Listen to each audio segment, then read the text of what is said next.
And hello, all. This is Lala Madness, and thanks for tuning in to another episode of the Fierce Review.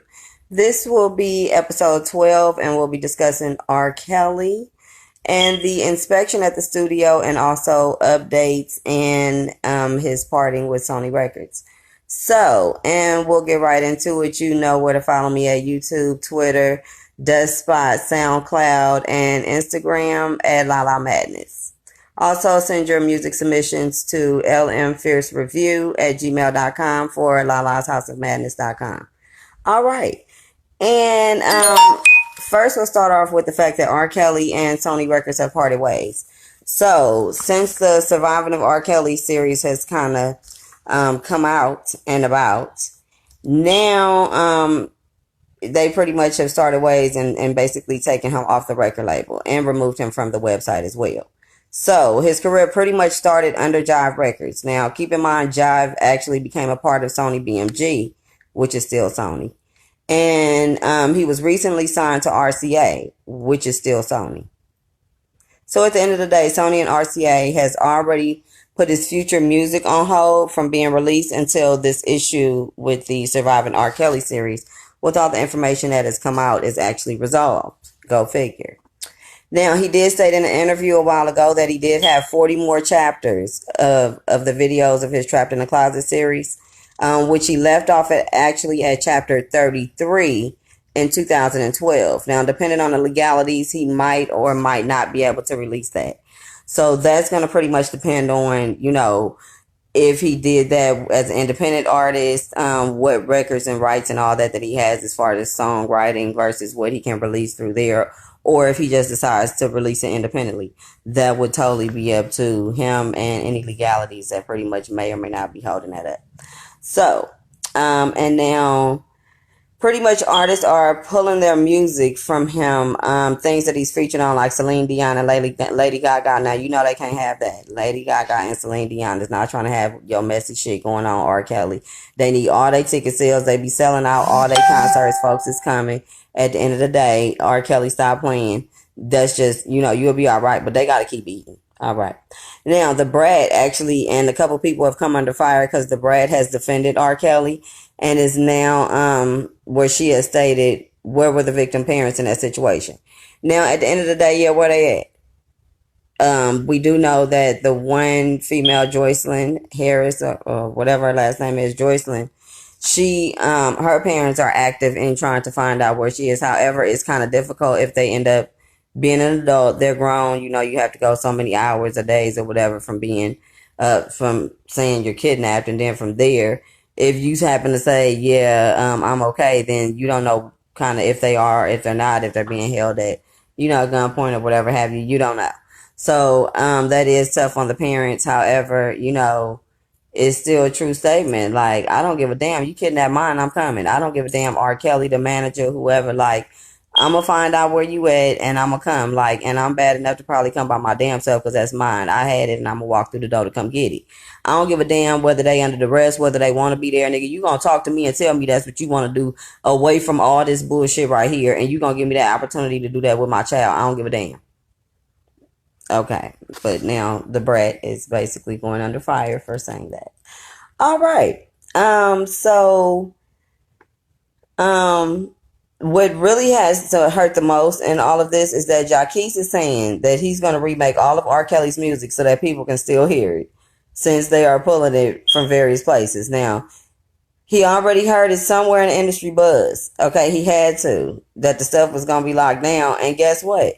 He done already probably recorded 10 fucking songs. Okay. If he made Candy Rain, that nigga do anything. He done redid some Avant shit, Candy Rain, you name it. If it was done in the 90s, early 2000s, that nigga done went and got it. Like, he was like, what's that, 10, 20 year gap rule or some shit? I guess, I don't know. He utilizing the hell out of it because he done redid. He changed one little word in the shit and then now it's like a new song. It be the same beat, same vibe and everything. I don't know what the hell he doing. But at the end of the day, that's probably what hurt the most. Fuck the lawsuits.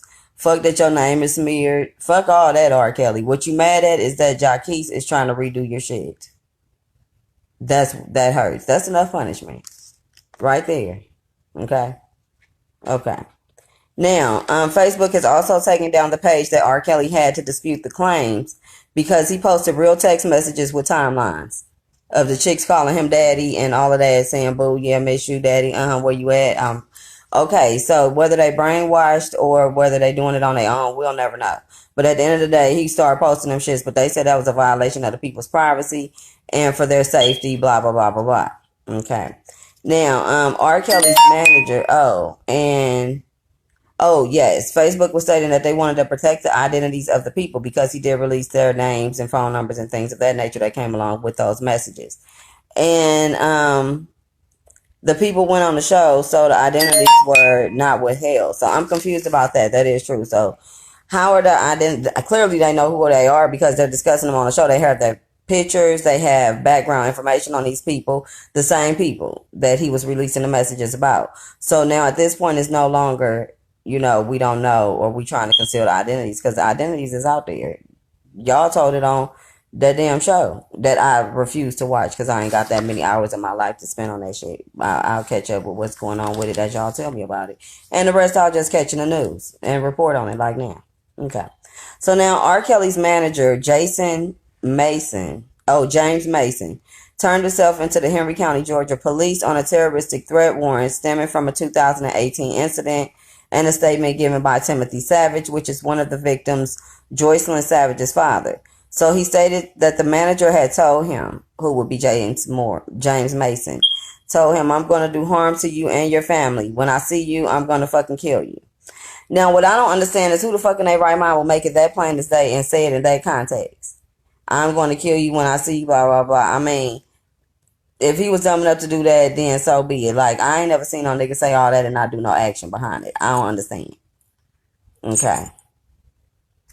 So he would have had to show me, though. You tell me that. You gonna have to let me see. Let me see. Show me. What happened? When you gonna do that? And you got my kid.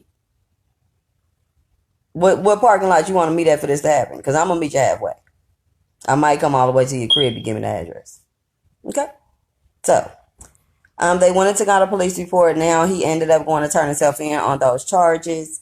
And Joycelyn Savage's family claims that they have not spoken with her in 2 years, and that she's been in a sexual relationship with R. Kelly pretty much the whole time, and that she's been manipulated by him, and that they've had no contact, and that she has no contact with the outside world. So now in 2017, she did release a video stating that she was there on her own free will and she was not being brainwashed. Now, that's fine what the video say, but I want to see it. Like, come tell me that. And R. Kelly, somebody, I don't know what measures. I'm about to tell nobody to go do nothing stupid. But let me tell you, mine ain't kidnapped. They ain't gonna be kidnapped because ain't nobody that motherfucking crazy. Because I'm about that. I'm about mine. I'm going to go see what's happening. Okay? Police report my ass. Unless you filing one just in case somebody come up missing. So you can have to be like, look here. I did try to tell y'all that this was going down. I don't know. But at the end of the day, okay. Now, my opinion on that is pretty much the pimp and hoe situation. You know, like the Game of the Originals, like the Fillmore Slims, the Don Juan. Except, them hoes was pretty much selling their own ass to buy these niggas cars and furs from a collective pot of finances with all the hoes together. Now, the thing is, they don't have to put all their change together. R. Kelly got his own change. Matter of fact, they get a little outfit every now and then. You know what I'm saying? Because he makes sure they have their zoom zooms and wham whams. They little Skittles and bubblegum and shit. And then they have, get them a little pair of J's. And let them sit around in the hot tub. Give them a front row seat. VIP ticket. And you get so many of them. You got a brothel of hoes. I'm just saying. Except for they don't have to hoe. But anyway, I mean, they enjoy the comforts, but of course we know nothing in life is free. So this is where the getting pissed on comes in at. This is where, I got like 50 of y'all hoes, or 50 of y'all, excuse me, don't mean to call the young ladies hoes, but you get my point, word of speech. You get it. Okay, it's 50 of y'all. It ain't gonna be just you ever, ever, ever. Like now in the next 10 years, even his wife divorced his ass, Andrea Kelly, that new bitch, it was never you either because he was pissing on folks then.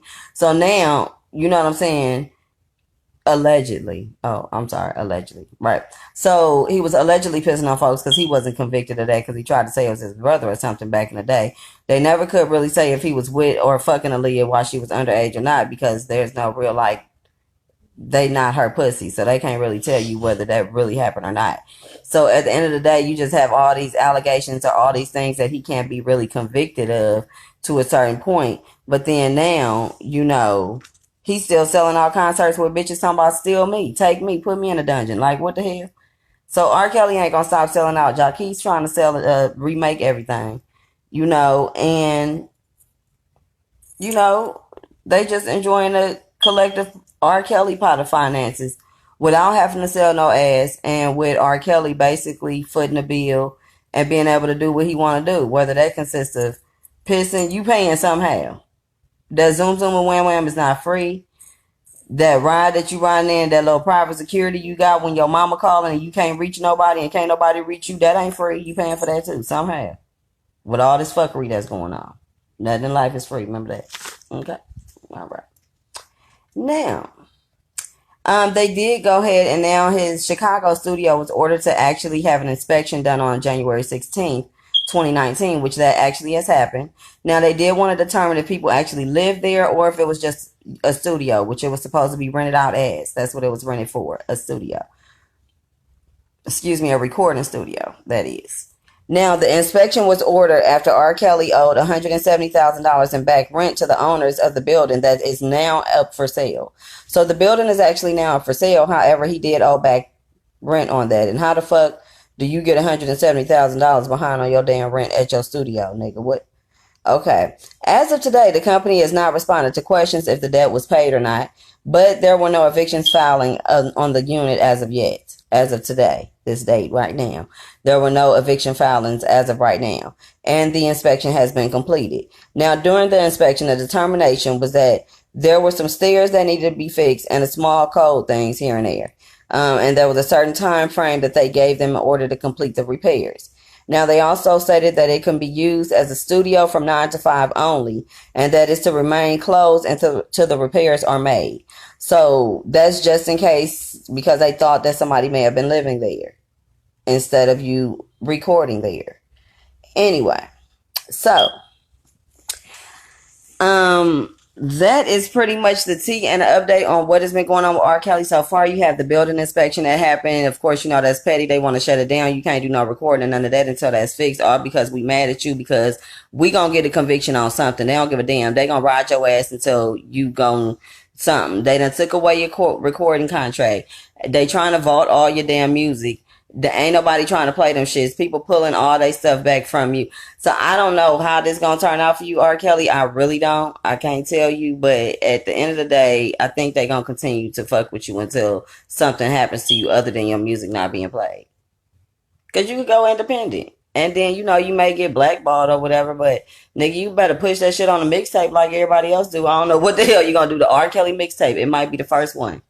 Boom. You heard it here first. If that shit come out, if they do come out with the R. Kelly mixtape, R. Kelly, give me my little coins. I'm not them bitches in the basement. Okay? I need mine in a check form, not in the form of a bubblegum mosquito. And this is Lala Madness. Follow me on YouTube, SoundCloud, Twitter, Dustspot, and everywhere else, pretty much, at Lala Madness. And this has been another episode of The Fierce Review. And smooches.